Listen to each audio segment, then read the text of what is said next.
The ritual had remained unchanged for 3,000 cycles. When the moons aligned and winter descended upon the peaks of Vrashi Prime, the cubs were sent into the cold. It was the way of the Vrashi, apex predators who ruled the northern territories with claws like obsidian and minds, sharp enough to navigate the stars' survival of the fittest, always Dawi. Elders gathered at the precipice of the ceremonial grounds, their silver fur rippling in the bitter wind. Below them, 5 cubs huddled together, their smaller bodies already trembling despite their thick coats. Among them stood Corin, the largest of the group, his amber eyes fixed on the cave entrance where they would spend the night, alone, without fire, without shelter beyond stone walls. "You will endure," Elder Thask growled, his voice carrying across the snow-laden plateau. "Or you will perish. This is our way." Corin's ears flattened against his skull, but he dipped his head in acknowledgement. The other cubs followed suit, their whimpers barely audible over the howling wind. They had been taught since birth that weakness was death, that the cold would forge them into true Vrashi warriors. What none of them expected was the human. Ira had been on Vrashi Prime for 6 months, part of the United Earth Coalition's diplomatic mission. She was a xenobiologist, but more importantly, she was curious and stubborn. When she'd heard about the winter ritual from her Vrashi liaison, something had twisted in her chest. She'd seen the cubs playing in the compound, wrestling and chirping with the innocent joy universal to all young creatures. The idea of leaving them in sub-zero temperatures without adequate protection made her sick. "It's tradition," her liaison had explained, mandibles clicking nervously. "We do not interfere." "Then don't," Era had replied, pulling on her thermal gear. "But I will."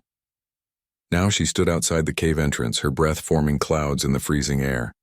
The temperature had already dropped to -30°C and the night had barely begun. Through her scanner, she could detect 5 small heat signatures inside the cave, clustered together but losing warmth rapidly. She didn't hesitate. The cave was darker than she'd anticipated, but her headlamp cut through the blackness. 5 pairs of eyes reflected the light, wide, frightened, confused. The cubs pressed themselves against the far wall, instinctively recognizing a different species, a potential threat. "Easy," Era murmured, her voice soft despite the pounding of her heart. "I'm not here to hurt you." Corin stepped forward, placing himself between Era and the other cubs. Even at his young age, leadership came naturally. He bared his teeth, tiny, needle-sharp things that would one day grow into weapons capable of tearing through steel. Era slowly lowered herself to the ground, making herself smaller, less threatening.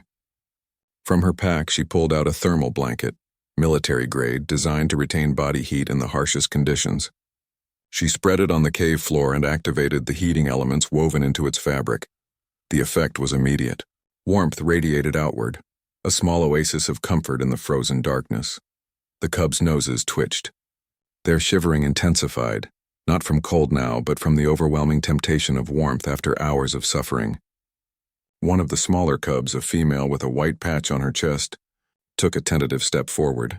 Corin growled a warning, but his eyes never left the blanket. "I know you're supposed to endure," Era said quietly, settling herself at the edge of the heated blanket. "I know this is your way, but here's what humans believe. Strength isn't just about surviving alone. It's about knowing when to accept help. It's about community." She lay down on her side, leaving most of the blanket empty. An invitation. For long minutes, nothing happened. The wind screamed outside, and the temperature continued to drop. Ira closed her eyes, feigning sleep, though every nerve in her body remained alert. These were predators, after all. Young ones, yes, but still dangerous. Then she felt it, a soft weight against her back. The white-patched cub had crept forward, pressing herself against Era's thermal suit. Then another cub, and another, their small bodies seeking the warmth they'd been denied by tradition. Finally, Corin moved. The young leader approached cautiously, his pride warring with his survival instinct. He circled Ira once, twice, then settled against her chest, his head resting on her arm.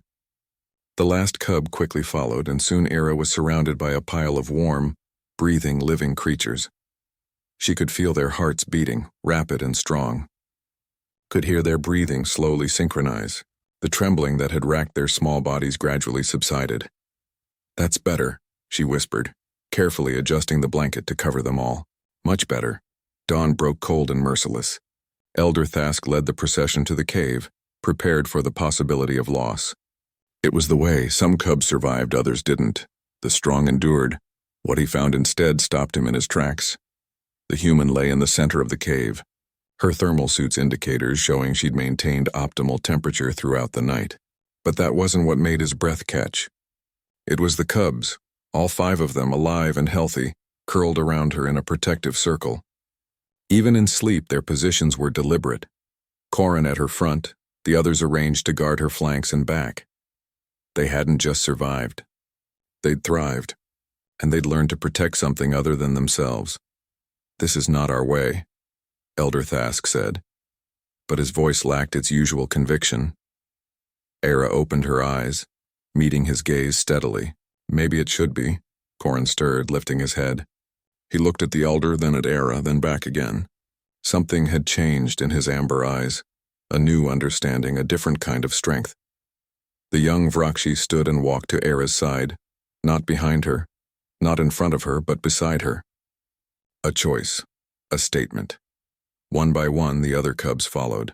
Elder Thask stared at the scene for a long moment. 3,000 cycles of tradition stood behind him, but before him stood something new, not weaker, but perhaps stronger. Community.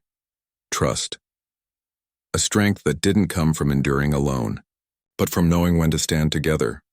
"Perhaps," he said finally, his voice carrying a weight of reconsideration, "it is time our ways evolved."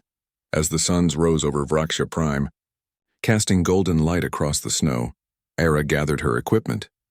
The cubs pressed against her legs, reluctant to leave. She knelt and scratched behind Corin's ears, a gesture that would have been unthinkable yesterday.